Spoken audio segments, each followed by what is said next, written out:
studio newsreaders need to have a smart dress code as they're live broadcasting to like the whole world, so they're gonna want to look smart. And viewers don't want to see someone dressed casually in a jumper when they're reporting news to the world, because it can be serious and you just want to see someone who looks the part. They have to use a certain type of language as well. They want to be formal. They want to be able to speak properly. They're not going to want to hire someone who isn't physically able to speak well, and they don't get the pronunciation. They want someone well spoken, well dressed, just someone that's nice to look at. And yes, mode of address, it would be formal, as same kind of thing. For the news anchors, they're usually like a young news actor, someone that's nice to look at for the viewers. You don't always want an old person reporting the news, because it's not as appealing to watch, I guess, to some people. It's better to see a young, intelligent face, male or female, and doesn't really matter what race or whatever, but just someone young is just a lot better to hear the news from than someone old. They wear smart clothing because they're reporting everything to the world and they want to look the part. You don't want someone really down dressed. The weather readers dress a lot more casual to the news presenters, as they're not as high up and will not be and the viewers won't really be too fussed about what they are wearing, because they're not reporting anything special particularly apart from the weather. Female news reporters obviously will find it harder to dress formal, whatever, because they don't want people thinking they're. I think dress code is important with the news, because it really defines how people see it and how seriously the company actually takes their staff, and what they're trying to do on the channel. And I think it gives them a bit of pride to have staff that are just well dressed, well spoken, and can handle themselves. Field reporters, obviously, they can casually dress a little bit more, because they're out there in the world reporting the news wherever they are, and they occasionally dress smart, but it really just depends where they are and what kind of news they're actually reporting. They tend to have formal language, but they can slip up sometimes, because obviously it isn't scripted. Sometimes it isn't always scripted, as they're having to report the news on the spot. They tend to be formal, as formal as possible again, because they don't want someone who's cannot talk properly and are really informal to the viewers, and they're really messing up what's happening and they're just getting it all wrong. They can be opinionated, but to a certain extent. They'll just use a cameraman with some lighting and a microphone that they'll hold above them. Field reporter age. Field reporters. I've seen a lot of field reporters, and they're all various ages. Like I haven't seen all old people or all young. There's like a big mixture of them.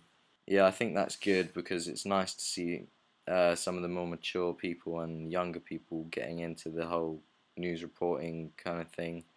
Male and female I've seen, and any race. Pros and cons of field reporters. Well, it's a lot harder. The connection can be lost, obviously. Like, a lot of things can go wrong when you're out recording the news.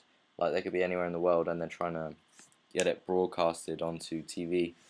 If it's live, like their technology may just not work out there, may be a problem with the weather, and it just doesn't broadcast. Things can go wrong. Anything could happen to them on the street. Someone could jump on the camera. Just anything like that. And pros of it as well, they get to it gives the viewers a chance to actually see what is going on and be there and see someone talk about the news, and they can visualize that as well, because they're reporting the news from where the news is. I think that news programs represent British people, because it shows us that we pride ourselves on caring about what happens in the world, and that we're just giving everyone a chance to see what is actually going on, and they try to keep people informed and safe. And there is a fair amount of equality in the BBC News, for example. Uh, Almost half, well, a little bit over half of the staff are actually women who do the news who actually present the news.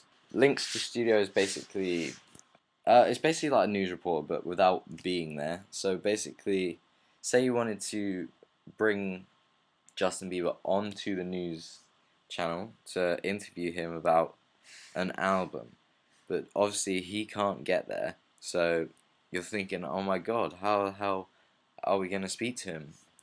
And then you can obviously, you think, oh, I can video chat and broadcast it live on the news. So that is a way to link to the studio without, you know, so that is a link to the studio in itself. Other things like field reporters being out reporting sport, local news, whatever, they're all links to the studio, where they cut to something else. They're all just different links to studio. Mode of address. Obviously, mode of address, things like Newsround, which is aimed at obviously younger kids, about at the age of like 10 and below, I'd say. Newsround is just aimed at them. It gives them an idea of what the world is like, I guess, and I guess it's nice for younger kids to feel like they have something to watch as well. They can watch the news and be like, yeah, I watch the news as well. But obviously they'd have to think about the mode of address on these other news report channels, because on Newsround they wouldn't want to talk about terrorism and 20 people have just died. Like, they can't do that. So obviously they'd need to think about how they're addressing everything and how they're actually going to talk to the viewers. Like, they want to make it look interesting for the younger people. So obviously, like, bright colors, music. They want it to be happy. It's just all about the audience. Like, the stories won't tend to be, well, I don't think they are, at least, that they won't be disturbing for the kids or anything. It's just a fun thing for them to watch. Interviews are obviously a really great way to make a good news report. Interviews are obviously a really great way to interest the viewers when they're watching the news, because say you get a really famous celebrity on, obviously everyone's going to want to see that. However, a news reporter could easily ruin their career, if it's live and they say something wrong and it makes the other person look bad, or even the opposite way around.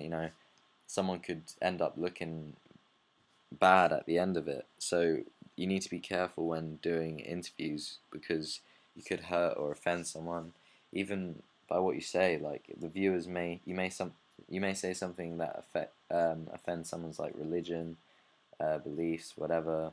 Obviously, it's good. There's lots of pros and cons to an interview. Like, it's great for viewers, blah blah blah. It's good for the news channel to bring special guests on and not just talk about the boring stuff all the time. But the bad stuff obviously is the messing up, and you could get into an argument and it's just not great. Obviously, you need to make them feel important as well when interviewing them, and you need to prepare yourself, because if you're interviewing someone like Justin Bieber, he's gonna be interviewed thousands and thousands of times. Like, he's heard everything, so you need to think of original questions that nobody has heard before, because nobody's gonna watch the interview when they've heard everything before, because it's just boring. You don't want to ask loaded questions either, which is basically, that just means you've left them with basically no way. Like, it's like saying, so Justin, obviously your album didn't sell very much. How do you feel about that? Like, you don't want to say that. You don't want them to look small, and just take away, just experts and witnesses. Obviously, that's when a field reporter may go out and to a scene where something's happened, say a fire in the house. He interviews a lady that was in the house, and she over exaggerates it, and got famous out of it. Actuality footage is basically the cutaways, the news report. Say you're filming a documentary I mean, say you're doing a report in New York about, I don't know, about Donald Trump. You need some extra footage to have as well as just the interview or whatever you're actually recording. So obviously you could go to Trump's tower and just get some shots of that. It has to be all relevant things like the American flag. You could get that, just things like that to entertain like the viewer. Just add some extra time on that. Realism makes it more interesting for the viewer, and you know, you can get it through archive footage of anything that's happened. People tend to just use a handheld camera and go out and shoot the realism shots, like for example, like the tsunami that happened a few years ago or whenever it was. Um, Getting shots of that to show like what has actually happened and just show people that like this is real and whatever. Okay, so dramatization is basically so say something's already happened like in the Tudor times, like there will be no archive footage of that. It's historical, like you can't get anything from it, so you'd have to recreate it in your own way, you know, dramatize it and get it as close as possible. You know, in TV shows like The White Queen, which is a docudrama, they had to, you know, really investigate the outfits and get it perfect. The way they used to speak, you know, how they dress and everything, just where they, everything. You need every small detail to be perfect, otherwise it just won't work. Narrativization is just basically just talking about a story, usually about a person or something that's happened in the world. It tends to make the audience scared, sad, you know, happy, whatever, and it just informs them of something that's happened. So say a death, so say like the death of Michael Jackson, that would have been on the news as a narrative, and that is everything. Thank you for listening.